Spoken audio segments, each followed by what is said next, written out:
Welcome to my channel জিন্দেগি কা সফর with Debapriya. বন্ধুরা, আমি এখন তোমাদের সকলের সাথে শেয়ার করছি আমার আসাম অরুণাচল ট্যুর 2025-এর গল্প নিয়ে। আজকে যে দিনটা তোমাদের সকলের সাথে ভাগ করে নিচ্ছি সেটা হলো দ্বিতীয় দিনের গল্প।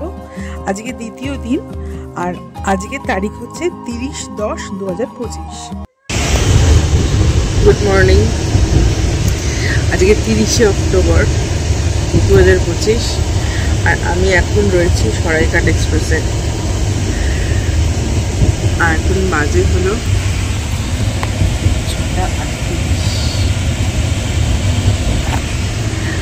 6:39 বাজে। একটু ঘুম থেকে উঠলাম আর বাইরের দৃশ্যটা পাল্টে গেছে। আমার বাইরের দৃশ্যটা পাল্টে গেছে। এখন আমি ব্রহ্মপুত্র নদের উপর দিয়ে যাচ্ছি। ব্রহ্মপুত্র নদ হলো বিশ্বের দীর্ঘতম নদীগুলোর মধ্যে একটি, যা চীন, ভারত এবং বাংলাদেশের মধ্যে দিয়ে প্রবাহিত হয়। এটি তিব্বতের ইয়ারলুং সাংপো, ভারতের অরুণাচলে সিয়াং বা ডিহাং এবং বাংলাদেশে যমুনা নামে পরিচিত। এর উৎপত্তি তিব্বতের কৈলাস রেঞ্জের আংসি হিমবাহ থেকে, এবং এটি গঙ্গা ও মেঘনা নদীর সঙ্গে মিলিত হয়ে বঙ্গোপসাগরে পতিত হয়।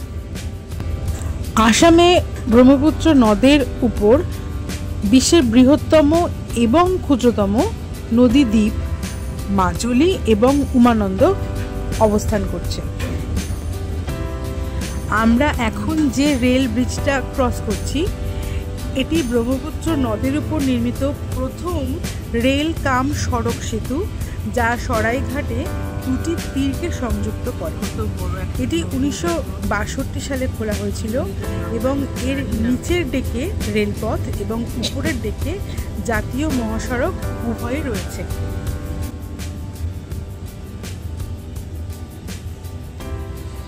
ব্রহ্মপুত্র নদের উপর ভারতের অন্যান্য অংশের সঙ্গে প্রধান যোগাযোগের মাধ্যম কিন্তু এই সরাইঘাটের সেতু। সরাইঘাটের ব্রিজ, পুরনো সরাইঘাটের ব্রিজ ছাড়াও কিন্তু আরেকটি নতুন সরাইঘাটের সেতু বা সরাইঘাট ব্রিজ আছে। সেটা কিন্তু মূলত পুরনো সরাইঘাট ব্রিজের ঠিক পাশেই রয়েছে। আর এটি একটি সড়ক সেতু, যা শহরে প্রবেশকারী যানবাহনের জন্য একটি গুরুত্বপূর্ণ সংযোগ প্রদান করে। ব্রহ্মপুত্র নদের উপর একটি ঐতিহাসিক রেলসহ সড়ক সেতু হলো এই সরাইঘাটের ব্রিজ, যা কিনা 1962 সালে তৈরি হয়েছিল। এটা ভারতের এই ধরনের সেতু প্রথম, যা কিনা হিন্দুস্তান কনস্ট্রাকশন কোম্পানি তৈরি করেছিল 10.6 কোটি টাকা খরচের সাপেক্ষে। এই সেতুটা 1.492 কিলোমিটার দীর্ঘ, অর্থাৎ প্রায় 1.5 কিলোমিটার দীর্ঘ একটি রাস্তা, এবং নিচে একটি রেল লাইন রয়েছে, এবং এটি উত্তর পূর্ব অঞ্চলের সাথে ভারতের বাকি অংশে একটি গুরুত্বপূর্ণ সংযোগের মাধ্যম।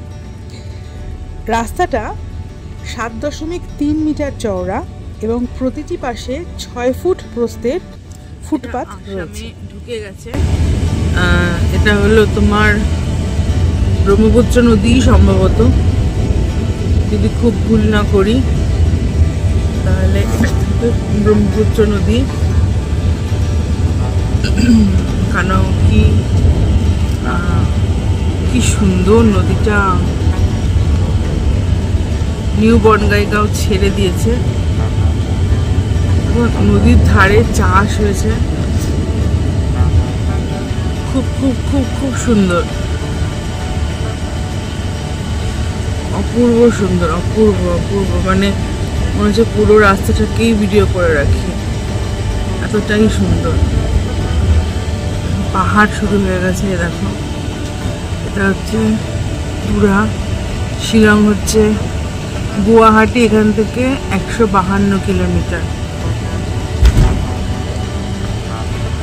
আর এই যে নিউ বনগাইগাঁও পার হয়ে গেছে। নিউ বনগাইগাঁও হচ্ছে অসমের প্রথম স্টেশন, আর এটা হচ্ছে তোমার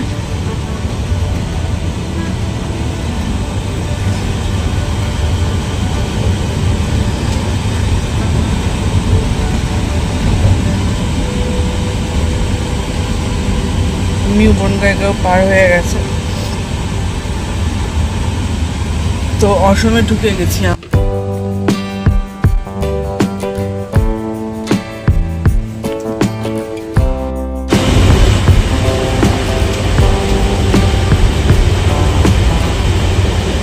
চারিদিকটা শুধু সবুজ আর সবুজ।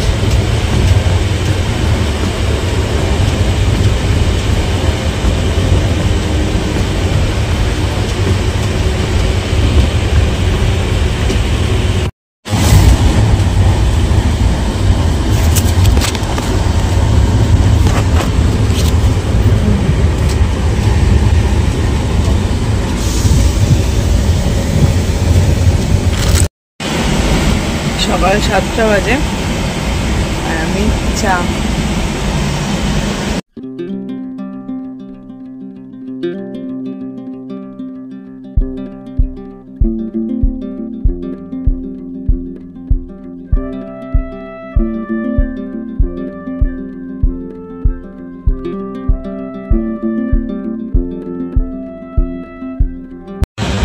ট্রেনটা বিফোর টাইমে যাচ্ছে। বোকো স্টেশন ছাড়লো। বোকো স্টেশন 8টা 15-এ ছাড়ার কথা, কিন্তু 7টা 48-এ ছাড়লো। তো বাজে হচ্ছে 7টা 50। বলছে তো যে গুয়াহাটি 8টা 50-এ নামিয়ে দেবে, দেখা যাক।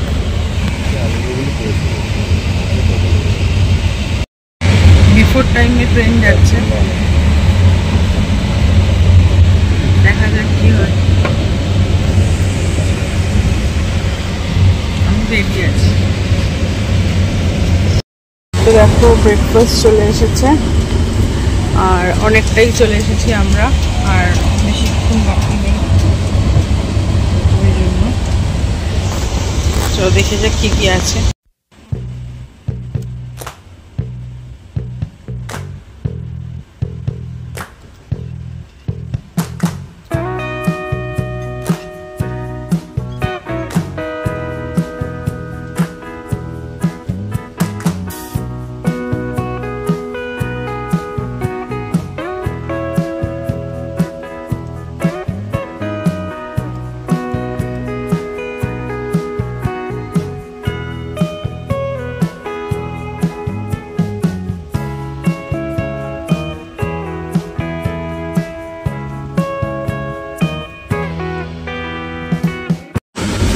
কামাখ্যা জংশন স্টেশন আসছে।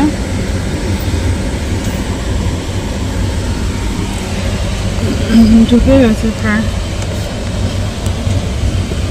নামবো আমি গুয়াহাটিতে।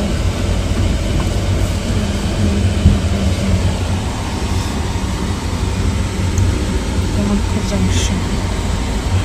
আর এখন বাজে হলো 8টা 48। টাইম ছিল 9টা 16-তে।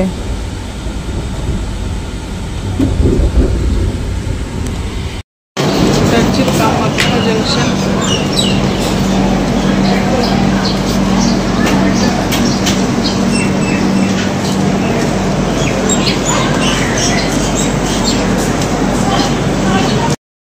কামাখ্যা জংশনে চলে এসেছি। এর পরের স্টেশনটাই হচ্ছে গুয়াহাটি। তো চলো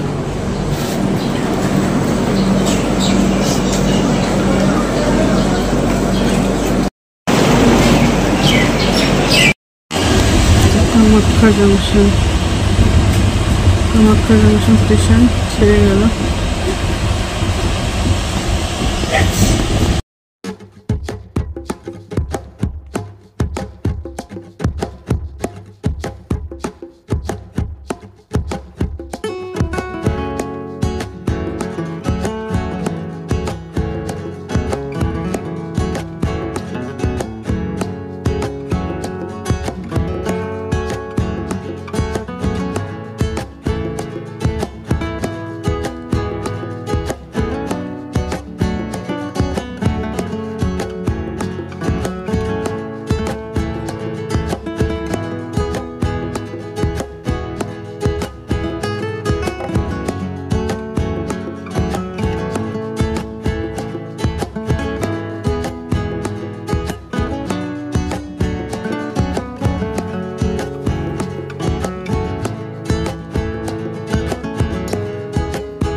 গুয়াহাটি স্টেশন ঢুকছে, পৌঁছে গেলাম গুয়াহাটি।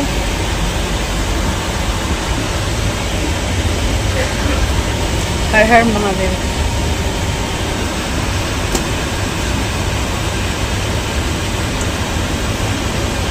খুব সুন্দর আসাম, সুন্দর রাজ্যটা।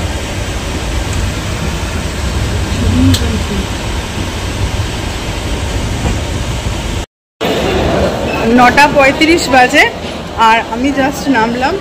এই হচ্ছে আমার ট্রেন 12345 সরাইঘাট এক্সপ্রেস। খুব সুন্দর জার্নি হয়েছে। আর আস্তে আস্তে দেখছিলাম যে আসাম দেশটা সত্যি খুব সুন্দর, সবুজ, পুরো সবুজ একদম। আর এখন আমি যাব ছত্রি বাড়িতে। কোথায় যাচ্ছি চলো বলছি তোমাদেরকে একে একে সব আগে। আর এখন একদম 9:35 রাইট টাইমে পৌঁছে দিয়েছে প্ল্যাটফর্ম নাম্বার 1-এ। তাহলে চলো, হর হর মহাদেব।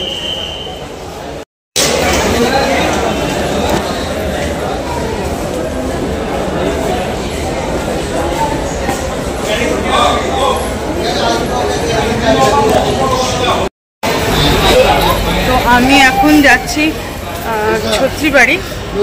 কেন? ছত্রিবাড়িতে রামকৃষ্ণ মিশনে আমি বুকিং করেছি আগে থেকে, 3 মাস আগে থেকে। তো কীভাবে রামকৃষ্ণ মিশনে বুকিং করতে হয় তোমাদেরকে জানিয়ে দেবো আমি। তো এখন আপাতত বললো যে লিফটে করে যেতে হবে ওই পাশে, মানে আমি 1 নম্বর প্ল্যাটফর্মে এসেছি, তো ওই পাশে যেতে হবে। তাহলে চলো আগে যাই, তারপরে কথা বলছি। क्रिश्चियन हॉस्पिटल नया बनाया हुआ है आपका, ऑरेंज कलर का, इसे कमला कलर का बनाया हुआ, नया बनाया हुआ ना। हाँ, रामकृष्ण मिशन तो आप एक उधर भी है ना, बीरोवाड़ी में। हम लोग सोचे वही है। हाँ ठीक है, ठीक है। 1 নম্বর প্ল্যাটফর্ম থেকে বেরিয়েই অটো স্ট্যান্ড আছে এখানে। 1 নম্বর প্ল্যাটফর্মের বাইরে অটো স্ট্যান্ড, সেই অটো স্ট্যান্ড থেকেই অটো ধরছি। তো ছত্রিবাড়ি যাব, চলো আগে অটোতে উঠি। এটা হলো গুয়াহাটি স্টেশন। এখন 9:53 বাজে। তো চলো আগে যাই, তারপরে কথা হবে। যদিও ব্রেকফাস্ট করে নিয়েছি, অসুবিধে নেই কিছু। আর একটু তাড়াহুড়ো আছে, কেন কি আমি আশ্রমে থাকবো, তো ওখানে একটুখানি ফ্রেশ হব। একটুখানি না, পুরোপুরি ফ্রেশ হব। ফ্রেশ হয়ে তারপরে আমরা বেরোবো। তাহলে চলো সারাদিন কী কী করছি।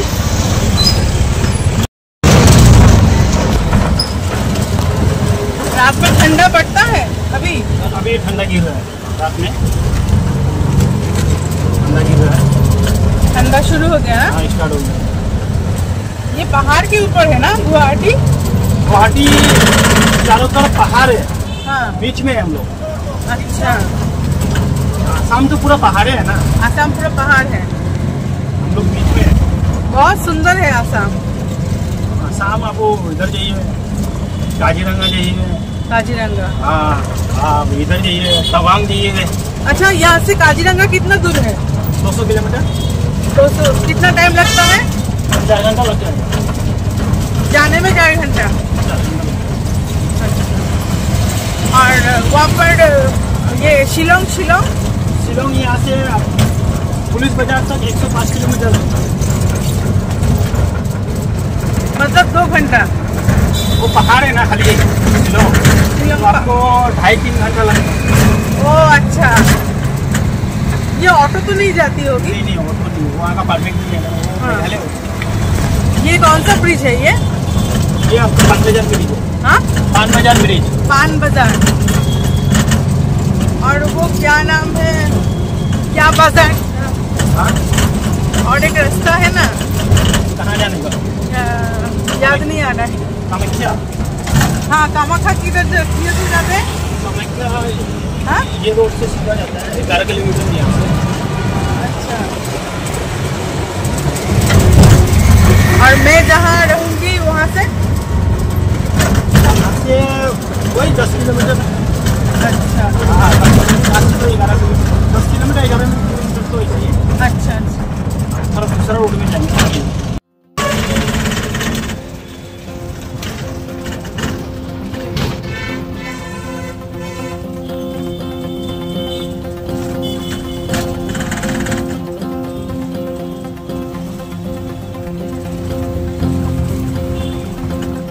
इस रास्ते का नाम क्या है? और पूरा पूरा नाम क्या है? ये 80 रोड है। इधर रोटी है? और भी लिखा है। हाँ हाँ। अच्छा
আমি এখন চলে এসেছি ছত্রিবাড়ি রামকৃষ্ণ মিশন আশ্রমে। তো আগেই ফার্স্টে রুম ট্যুরটা করিয়ে দিই, ঠিক আছে? তারপরে আমি ছত্রিবাড়ি রামকৃষ্ণ আশ্রমটা তোমাদের ট্যুর করাবো। একটু তাড়াহুড়ো করছি, তার কারণটা হলো যে আমি এখন স্নান টান করে কামাখ্যা মায়ের মন্দিরে যাব দর্শন করতে, পুজো দিতে। তাহলে চলো আগে রুম ট্যুরটা করিয়ে দিই, চলো। এই হচ্ছে শিবানন্দ অতিথি নিবাস, রাস্তার ধারে। আর এইটা হচ্ছে রুম নাম্বার 301টা হচ্ছে আমার ঘর। প্রত্যেকটা ঘর কোনো একজন লাভিং মেমোরিকে ডেডিকেট করা হয়েছে। তো চলো আগে রুম টুরটা করিয়ে দিই, চলো। 301 নম্বর রুম। এখানে দুটো সিঙ্গেল বেড রয়েছে। তো এখানে কিছু ডুজ অ্যান্ড ডোন্টস রয়েছে, এগুলো একটু দেখে নাও, এগুলো পরে পড়বো। দেখো পরিষ্কার পরিচ্ছন্ন, ভীষণই পরিষ্কার পরিচ্ছন্ন। যেটা করলাম এখানে একটা টেবিল চেয়ার রয়েছে, জলের গ্লাস, আর দুটো বেড রয়েছে এখানে, মানে দুজনের পক্ষে যথেষ্ট। একটা বেড, আর এখানে একটা দেখো একটা জানলা রয়েছে, বেশ ভালো। এই যে এসি, এখানে জামা কাপড় রাখার হ্যাঙ্গার রয়েছে। এটা হচ্ছে বাথরুম। বাথরুমটা বেশ পরিষ্কার পরিচ্ছন্ন, বেসিন আছে, আয়না আছে, হ্যালো, ডিসপেন্সার আছে, একটা জানলা সুন্দর, WC, হ্যান্ড শাওয়ার, কল, জল।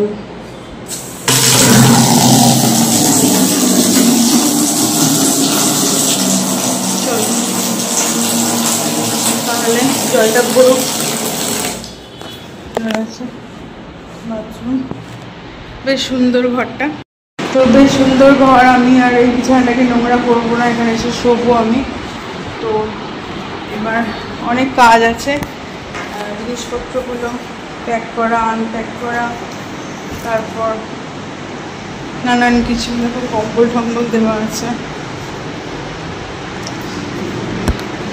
তো চলো একটু ঘরটা স্যানিটাইজ করে নিই, আর কি কি করছি তোমাদের সাথে শেয়ার করছি।